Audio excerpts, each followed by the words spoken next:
عورت کی بربادی اس وقت شروع ہو جاتی ہے جب وہ اللہ تعالیٰ کی 3 نافرمانیاں کرتی ہے، 3 گناہ کرتی ہے۔ آخر وہ کون سے 3 گناہ ہیں جو عورت کو بربادی کی طرف لے جاتے ہیں، جو عورت کو برباد کرنے کا ذریعہ بنتے ہیں؟ آخر وہ کون سے 3 گناہ ہیں؟ نمبر 1، شوہر کی نافرمانی کرنا۔ یاد رہے، شوہر کی نافرمانی اللہ تعالیٰ کی فرما برداری پر پانی پھیر دیتی ہے، قبولیت کے دروازے بند کر دیتی ہے۔ ایک انسان کی بربادی اس وقت شروع ہو جاتی ہے جب اس کے لیے رحمت کے دروازے بند کر دیے جاتے ہیں، جب اس کے لیے برکت کے دروازے بند کر دیے جاتے ہیں۔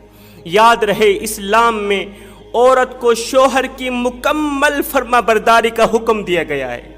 اگر شوہر بیوی کو کسی بات سے منع کر دے تو بیوی کے لیے شوہر کی بات ماننا لازم ہے، اسلام میں فرض ہے۔ اگر نہیں مانے گی تو گنہگار ہوگی۔ ایک صحابی کہیں لمبے سفر کو جا رہے تھے، جانے سے پہلے اس نے ضرورت کا سارا سامان اپنی بیوی کو مہیا کیا۔ جانے سے پہلے کہہ کے گیا کہ جب تک میں گھر میں نہ پلٹوں، جب تک میں گھر میں نہ آؤں، میرے بغیر تو نے گھر سے باہر قدم بھی نہیں رکھنا، کہیں نہیں جانا۔ ضرورت کا کھانے پینے کا سارا سامان، تمام اشیاء بیوی کے ہاں مہیا کر کے وہ گھر سے روانہ ہو گیا۔ جب تک میں نہ آؤں میرے بغیر تو نے باہر نہیں جانا۔ اللہ اکبر، شوہر روانہ ہو گیا۔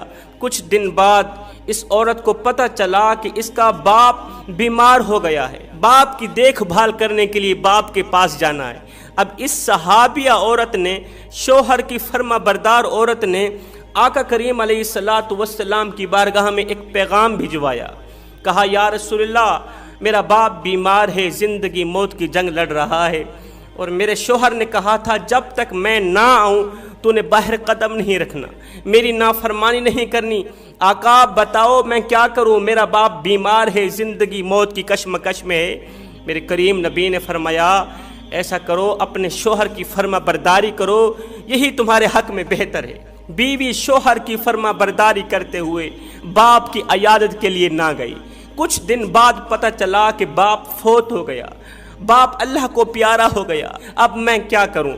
باہر جاتی ہوں تو شوہر کی نافرمانی ہوتی ہے، آگے باپ ہے، باپ کی میت گھر میں پڑی ہے۔ اس عورت نے آقا کریم علیہ السلام کو ایک پیغام بھجوایا۔ کہا، یا رسول اللہ، میرا باپ انتقال کر چکا ہے، میرا باپ فوت ہو گیا ہے، آپ مجھے اجازت دیں میں باپ کا چہرہ دیکھنے کے لیے جاؤں، باپ کی شکل دیکھنے کے لیے جاؤں، آخری بار دیدار کے لیے جاؤں۔ میرے نبی نے فرمایا، اپنے شوہر کی فرما برداری کرو، یہی تمہارے حق میں بہتر ہے۔ تمہارا شوہر جو کہہ کے گیا تھا کہ میرے بغیر تو نے گھر سے باہر نہیں نکلنا، شوہر کی فرما برداری کرو۔ اے اسلام کے مقدس شہزادیوں، یہ عورت اپنے گھر میں رہی، باپ بیمار ہو گیا، یہ نہیں گئی، باپ فوت ہو گیا، یہ عورت نہیں گئی، باپ کے مر جانے پر بھی شوہر کی نافرمانی نہیں کی۔ کچھ دن بعد شوہر بھی واپس آ گیا۔ اب یہ دونوں میاں بیوی آقا کریم علیہ السلام کی بارگاہ میں باپ کی مغفرت کے لیے دعا کروانے گئے۔ جب میرے کریم نبی نے اس عورت کو دیکھا نا تو میرے نبی نے فرمایا، اے عورت مبارک ہو تجھے، اے بیٹی مبارک ہو تجھے، جو تو نے اپنے شوہر کی فرما برداری کی ہے نا۔ تیرے شوہر نے کہا تھا کہ تو نے گھر کے اندر ہی رہنا، گھر کی 4 دیواری میں رہنا، باہر نہیں نکلنا۔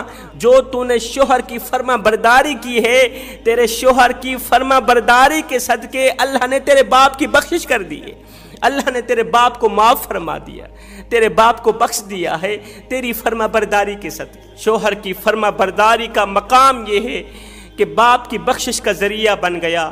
جو عورتیں شوہر کی نافرمانیاں کرتی ہیں وہ اللہ تعالیٰ کی رحمت سے دور ہو بیٹھتی ہیں، اللہ کے غضب کا نشانہ بنتی ہیں۔ عورت کی بربادی کا دوسرا گناہ، جب وہ اپنے شوہر کے سامنے اس کی ماں کے خلاف ایسے جملے بولتی ہے، ایسی باتیں کرتی ہے جو بیٹے کو ماں سے دور کر دے، جو جملے بیٹے کو ماں سے دور کر دیتے ہیں، دل میں نفرت پیدا کرتے ہیں۔ ہائے، بیٹے کے دل میں ماں کے لیے نفرت پیدا کرنے والے جملے بیوی کی بربادی کا ذریعہ بنتے ہیں۔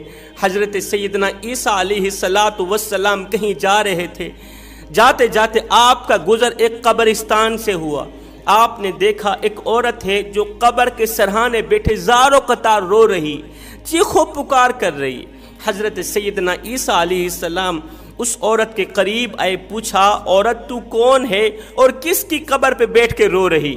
عورت نے کہا یہ قبر میری بیٹی کی قبر ہے، میری بیٹی نوجوان تھی، 1 سال اس کی شادی کو نہیں ہوا تھا کہ موت کی گرفت میں آ کر، موت کی دبوچ میں آ کر قبر کی اندھیری کوٹھڑی میں جا سوئی۔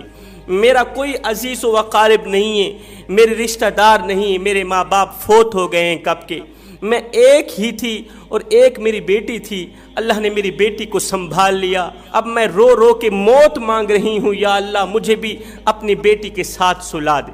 حضرت عیسیٰ علیہ السلام نے فرمایا اے عورت، اگر تیری بیٹی زندہ صحیح سلامت قبر سے باہر نکل آئے اور تو اپنی بیٹی کے حال سے آگاہ بھی ہو جائے، پھر تو صبر کر لے گی نا، پھر تو واپس گھر چلی جائے گی۔ حضرت 6 سال کا عرصہ گزر گیا بیٹی کی قبر پہ بیٹھ کے روتے روتے، 6 سال کا عرصہ گزر گیا بیٹی کی قبر پہ بیٹھ کے روتے روتے۔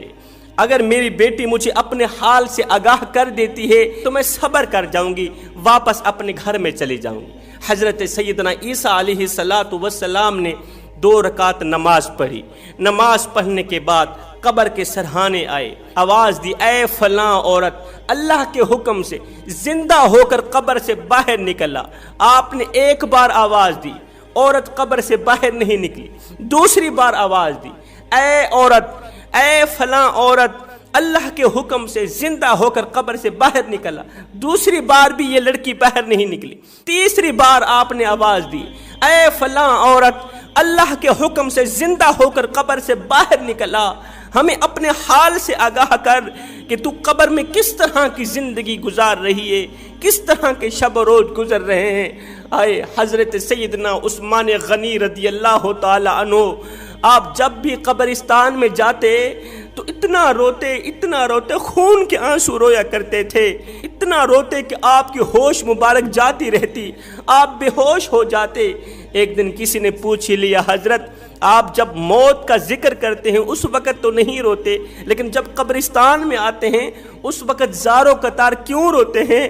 حضرت سیدنا عثمان غنی نے فرمایا او بندے، جب میں قبرستان جاتا ہوں تو مجھے میرے کریم نبی کا وہ فرمان یاد آ جاتا ہے۔ میرے نبی نے فرمایا تھا اے عثمان، قبر آخرت کی منزلوں میں سے پہلی منزل ہے، اگر یہاں نجات مل گئی تو بعد کے سارے مراحل آسان ہو جائیں گے، اور اگر یہاں نجات نہ ملی تو بعد کے سارے مراحل دشوار ہو جائیں گے۔ قبر آخرت کی منزلوں میں سے پہلی منزل ہے، اس لیے جب بھی قبر میں جانا تو قبر کے لیے کچھ اکٹھا کر کے جانا۔ قبر میں اندھیرا ہی اندھیرا ہے، روشنی لے کے جانا۔ قبر میں کیڑے ہیں، مکوڑے ہیں، حفاظتی اقدامات لے کے جانا۔ خیر، حضرت سیدنا عیسیٰ علیہ السلام نے جب تیسری بار آواز دی اے فلاں عورت، اللہ کے حکم سے زندہ ہو کر قبر سے باہر نکلا اور ہمیں اپنے حال سے آگاہ کر، ایک دم قبر پھٹی، اپنے جسم سے، اپنے سر سے مٹی جھاڑتے ہوئے ایک لڑکی باہر نکلی۔ حضرت عیسیٰ علیہ السلام دیکھ کر حیران رہ گئے کہ اس کی پپلیاں سفید ہو چکی تھی، اس لڑکی کے سر کے بال سفید ہو چکے تھے۔ حضرت عیسیٰ علیہ السلام نے سب سے پہلے پوچھا کہ اے عورت، تو میری پہلی آواز سے قبر سے باہر کیوں نہ نکلی؟ اتنی دیر سے قبر سے باہر کیوں نکلی ہے؟ اس لڑکی نے کہا یا حضرت، جب آپ نے مجھے پہلی بار آواز دی، اللہ تعالیٰ نے ایک فرشتے کو میری قبر کے اندر بھیجا۔ فرشتہ آسمان سے زمین پر اترا، پھر میری قبر میں گیا۔ اس فرشتے نے میری ٹوٹی پھوٹی ہڈیوں کو ایک دوسرے سے جوڑا، میرے اعضاء کو جوڑا۔ جب آپ نے دوسری بار آواز دی تو اس فرشتے نے میرے اندر روح پھونکی۔ جب میرے اندر روح ڈالی گئی تو میرے کانوں نے سننا شروع کیا۔ جب آپ نے تیسری بار آواز دی، ایک دم میں ڈر گئی، سہم گئی، دہشت کی وجہ سے میرے سر کے بال سفید ہو گئے، میری پپلیاں سفید ہو گئی، اس سوچ کی بنیاد پر کہ کہیں یہ قیامت کی آواز تو نہیں ہے، کہیں یہ سور پھونکنے کی آواز تو نہیں ہے۔ اے حضرت، قیامت کا نام سن کر دہشت کی وجہ سے میرے سر کے بال سفید ہو گئے۔ اس کے بعد یہ عورت اپنی روتی ہوئی ماں سے مخاطب ہوئی، روتی ہوئی جو 6 سال سے قبر میں بیٹھی رو رہی تھی، روتے روتے جس ماں کی آنکھیں نابینا ہونے والی تھیں، جس ماں کی آنکھیں اندھی ہونے والی تھیں، اس ماں سے مخاطب ہو کر کہنے لگی، ماں تو نے دوسری بار مجھے موت کی شدت سہنے پر مجبور کیا۔ ماں نے کہا، بیٹی مجھے اتنا بتا دے کہ قبر کی زندگی کیسی گزر رہی؟ اس لڑکی نے کہا، نہ پوچھ ماں، میں نے زندگی میں ایک گناہ کیا تھا، بس اس ایک گناہ نے میری قبر کو جہنم کے گڑھوں میں سے گڑھا بنا دیا۔ ماں نے کہا، بیٹی کون سا گناہ؟ بیٹی نے کہا، ماں جب تو نے میری شادی کی، جب میری شادی ہوئی تو میں چاہتی تھی کہ اپنے شوہر کو ماں سے جدا کر دوں، میں نے غیبت کرنا شروع کی، غیبت کے ذریعے، چغلی کے ذریعے میں نے اپنے شوہر کے دل میں ماں کے لیے نفرت پیدا کر دی، شوہر کو ماں کے لیے متنفر کر دیا۔ میرا شوہر میری باتوں پہ آ کر، غیبت اور چغلی پہ آ کر ماں سے دور ہو بیٹھا، ماں سے متنفر ہو بیٹھا۔ اب اس کی ماں روتی تھی، مجھے بد دعائیں دیتی تھی، او بدبخت، تیرے آنے سے میرے جگر کا ٹکڑا مجھ سے دور ہو گیا، تو نے میری جھولی خالی کر دی، میرے بیٹے کو مجھ سے جدا کر دیا۔ یہ بہت بڑا گناہ ہے، اور اسی گناہ نے میری قبر کو جہنم کے گڑھوں میں سے گڑھا بنا دیا۔ لہٰذا اے اسلام کی مقدس شہزادیوں، اگر تم چاہتی ہو کہ آخرت کا سفر آسان رہے، قبر کی منزل آسان رہے، تو خدا را کسی بھی بیٹے کو اس کی ماں سے جدا مت کرنا، کسی ماں کی جھولی کو خالی نہ کرنا، ماں کو بیٹے سے الگ نہ کرنا، ماں کے لیے بیٹے کے دل میں نفرت پیدا نہ کرنا۔ حضرت امام جعفر صادق رضی اللہ تعالی عنہ فرماتے ہیں 3 گناہ ایسے ہیں جو عورت کو بربادی کی طرف لے جاتے ہیں، عورت کی بربادی کا سبب بنتے ہیں۔ پہلا گناہ شوہر کی ناشکری، دوسرا گناہ غیبت کے ذریعے، چغلی کے ذریعے ایک بیٹے کو ماں سے جدا کر دینا، ماں کو بیٹے سے جدا کر دینا، تیسرا گناہ عورت کا بار بار شوہر کے سامنے یہ جملہ بولنا، آپ تو مجھے پسند ہی نہیں تھے، میرے ماں باپ نے میری شادی زبردستی سے کی ہے آپ کے ساتھ، آپ تو مجھے پسند بھی نہیں تھے۔ ایسا کرنے سے کیا ہوتا ہے؟